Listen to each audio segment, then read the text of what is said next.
Bismillahirrahmanirrahim. Assalamualaikum warahmatullahi wabarakatuh. Selamat malam dan salam sejahtera untuk kita semuanya. Alhamdulillahilladzi anzal Qur'ana tibyana likulli syai' wa ma faratna fihi min kulli syai'. Asyhadu an la ilaha illallah wa asyhadu anna Muhammadan abduhu wa rasuluh sahibul burhan. Allahumma salli wa sallim alaihi. Yang sama-sama kita hormati Menteri Koordinator Bidang Pangan Bapak Zulkifli Hasan. Terima kasih Pak Menko atas kerauhannya di acara kita ini. Yang sama-sama kita hormati Ketua Komisi 8 DPR RI Bapak Marwan Dasopan. Yang saya hormati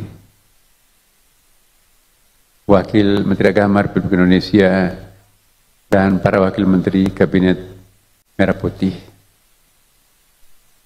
Yang kita muliakan bersama para duta besar negara-negara sahabat,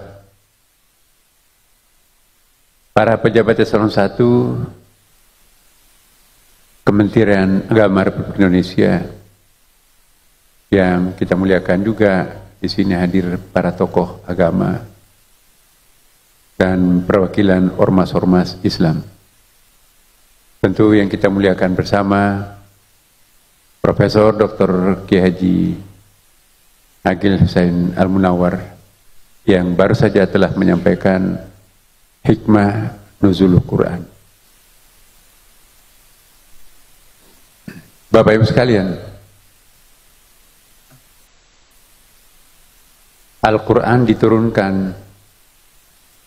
dan membumi untuk melangitkan kembali umat manusia. Karena pada mulanya manusia itu makhluk langit, turun ke bumi. Dan Al-Quran itu berfungsi sebagai surat undangan Tuhan untuk pulang kembali ke kampung halaman aslinya umat manusia. Al-Quran juga sekaligus berfungsi sebagai tiket untuk memasuki surga itu. Mendekati dan akrab dengan Al-Quran merupakan modal dasar untuk kembali ke pangkuan inna lillahi wa inna ilaihi raji'un. Jadi tentu tidak ada artinya kita membumikan Al-Quran kalau tidak mampu melangitkan kembali umat manusia. Alhamdulillah Prof. Agil tadi memberikan satu poin yang sangat penting dalam hikmah nuzul Quran ini. Ya, kita diingatkan bahwa ternyata Allah Subhanahu wa taala itu memiliki dua kapasitas. Kapasitasnya sebagai ilahun, the Lord, dan kapasitasnya sebagai Rabbun, the God. Ilahun itu memiliki sifat-sifat uluhiyat, masculine God, memiliki sifat struggling, distinctiveness, dan comparability, tidak bisa dibandingkan, menekankan aspek tanzihnya di situ. Sedangkan Rabbun itu memiliki sifat-sifat rububiyah, nurturing, memelihara, mengasuh, menjaga, mencintai.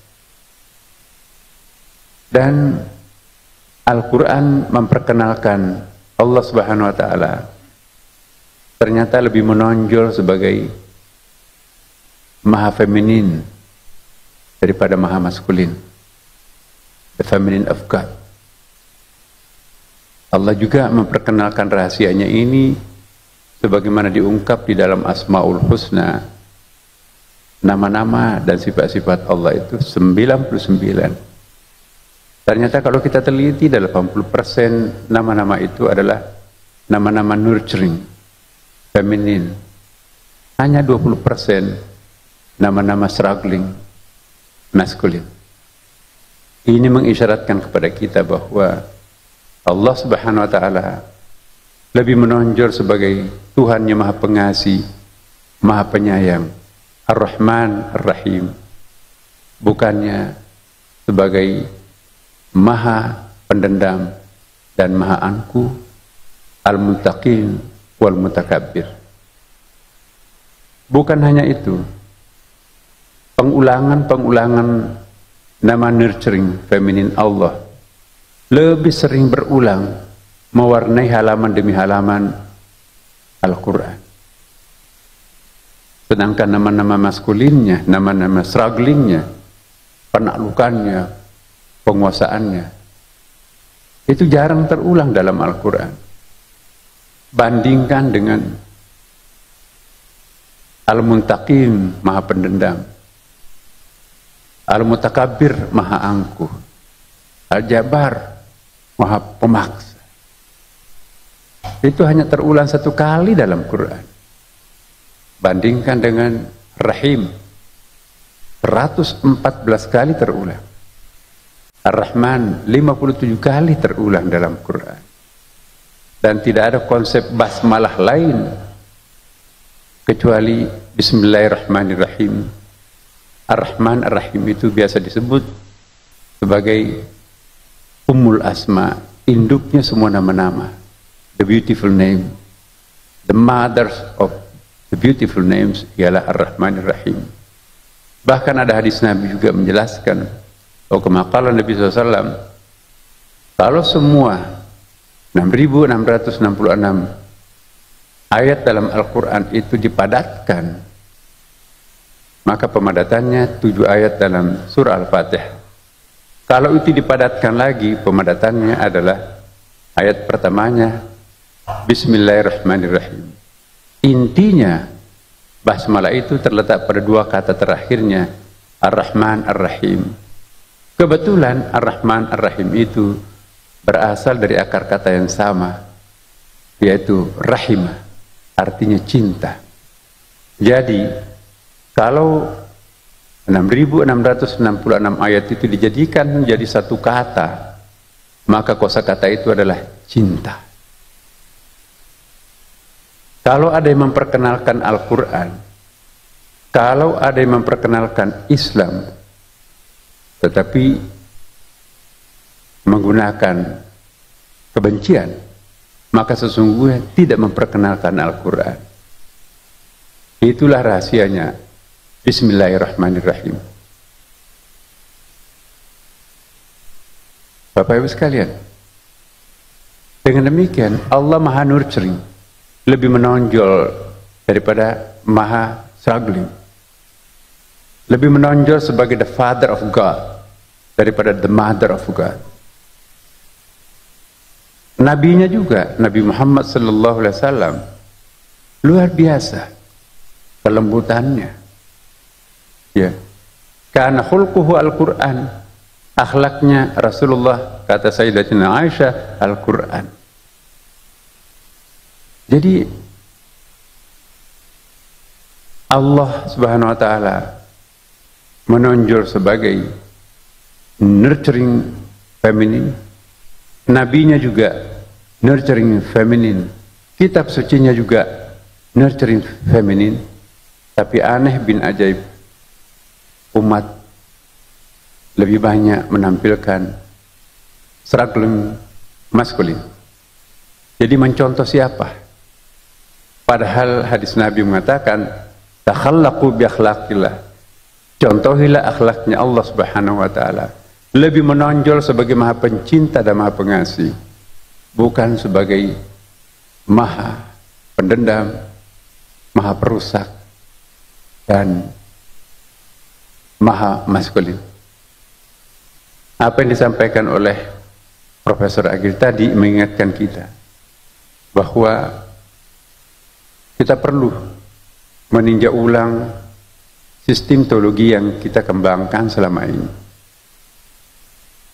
Jika kita salah di dalam mengikuti spirit Al-Quran, Bisa saja kita merusak lingkungan, tapi tanpa ada rasa dosa sedikit pun. Tetapi kalau kita menghayati spirit Al-Quran, Allah memperkenalkan dirinya Alhamdulillahi Rabbil Alamin. Segala puji bagi Allah yang merawat, memelihara, mengasuh, mencintai alam. Maka kita tentu tidak boleh menjadi perusak alam. Takhallaqu bi akhlaqillah. Iya. Kita seringkali keliru dalam memahami ayat seperti yang disampaikan tadi oleh Profesor Agil. Inni ja'ilun fil ardi khalifah. Ya. Kita sebagai khalifah, representatif Tuhan. Ada lagi ayat, wa sakhkhara lakum ma fis samawati ma fil ardh. Kami tundukkan apa yang ada di langit dan ada di bumi. Itu yang kita tonjolkan. Akhirnya seolah-olah ada SIM, surat izin untuk menundukkan alam semesta, mengeksploitasi alam semesta, melampaui ambang batas kemampuan alam itu.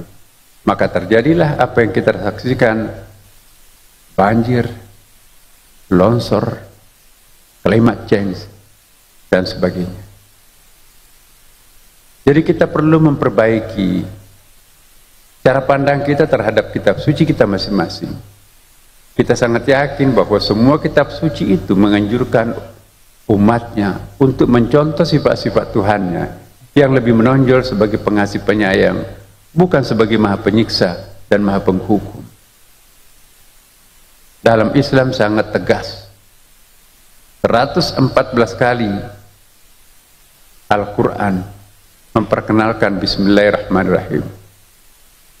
Semua surah diawali dengan Bismillahirrahmanirrahim, kecuali surah At-Taubah yang memang penuh dengan ayat-ayat peperangan di situ.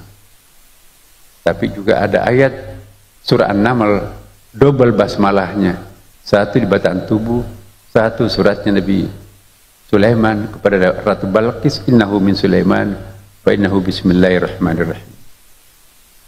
Bapak Ibu sekalian, tadi Pak Prof. Agil menyebutkan Quran adalah kitab suci terakhir.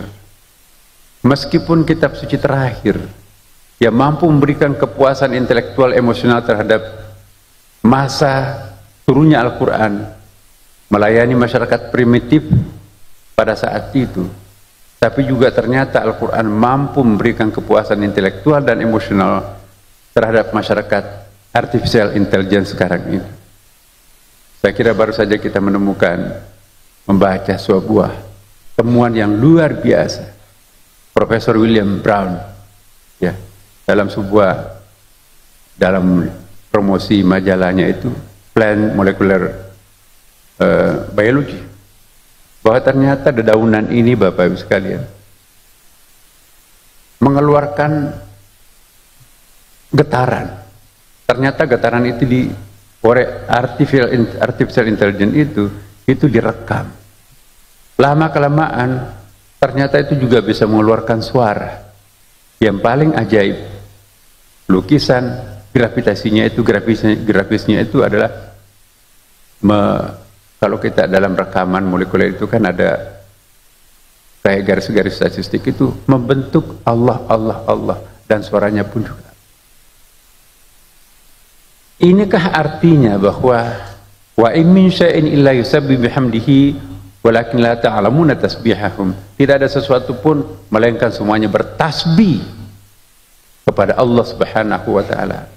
Jadi Al-Qur'an memperkenalkan kepada kita semua, tidak ada benda mati di dalam alam semesta. Semuanya bertasbih. Ma makna tasbih? At-tasbih bimana at-tanzih, mensucikan. Bagaimana caranya mensucikan? Mengungkapkan rasa syukur dan cintanya kepada Tuhan. Kalau semuanya benda-benda itu bertasbih, maka tentu semua benda itu juga punya emosi. Wajar kalau Rasulullah SAW memberikan nama pada gelasnya, memberikan nama terhadap sisirnya, memberikan nama terhadap cincinnya, memberikan nama terhadap cermin, memberikan nama terhadap unta, memberi nama terhadap kuda, kendaraan dinasnya Rasulullah. memberi nama terhadap pedangnya dan tidak suka ganti-ganti. Mereka berkomunikasi dengan benda-benda itu. Ini membuktikan juga tidak ada benda mati. Bahkan mimbarnya Rasulullah ketika diganti oleh 2 orang yang mempunyai budak, menjelang salat Jumat dibongkar mimbar tua yang terbuat dari batang kurma, pelama kurma, diganti dengan mimbar kayu. Apa yang terjadi? Dalam hadis ada 7 hadis yang menceritakan ini, Bapak Ibu sekalian.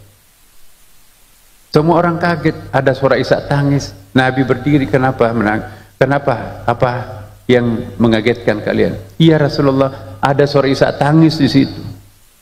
Kata Rasulullah, suara isak tangis seperti anak kecil itu mimbar bekas. Masih ingin aku duduki untuk menyampaikan khutbah, tapi harus diganti oleh mimbar kayu. Setelah sholat Jumat, para Rasulullah begini, apa yang Anda minta? Mau enggak engkau tanam di pinggir kali atas izin Allah, kamu akan hidup, kan ada mukjizat Nabi kan? Atau engkau akan hidup nanti beri makan terhadap penghuni surga? Enggak jelas. Berdirilah seorang sahabat. Jawabannya apa Rasulullah? Dia memilih untuk memberi makan para penghuni surga. Begitu selesai salat Jumat, bekas mimbar itu digendong oleh sahabat yang bertanya. Dalam riwayat disebutkan nanti dibuang setelah hancur betul-betul. Di depan Nabi digendong, tidak nanya untuk apa. Dan ini membuktikan bahwa memelihara barang antik itu tidak mesti harus dikatakan bid'ah. Ya. Profesor Imoto juga tahun 1985 di depan PBB yang sangat terkenal. Ternyata air yang dibacakan doa berubah molekulnya menjadi sangat indah. Buktinya bahwa air itu punya emosi. Dan dibuktikan juga bahwa air yang paling full power itu adalah air Zam-Zam. 24 jam tidak pernah orang berhenti berzikir di atas. Subhanallah. Dengan hadirnya artificial intelligence, maka bermunculanlah rahasia-rahasia yang terkandung dalam Al-Quran. Maka itu majalah Perbukaan Amerika juga baru-baru ini melansir bahwa kitab suci yang paling aktif di laboratorium keluar masuk di lab adalah kitab suci Al-Quran. Dan kitab suci Al-Quran tidak bisa ditandingi oleh penerbitan apapun di dunia ini. Oplah penjualan Al-Quran, tidak ada satupun penerbitan yang mampu menandingi Al-Quran. Baik yang membenci maupun yang mencintai sama-sama membeli Al-Quran. Hadirin Bapak Ibu sekalian, termasuk para pemirsa, inilah kita coba kembangkan di Kementerian Agama, mengembangkan kurikulum eko maskulin.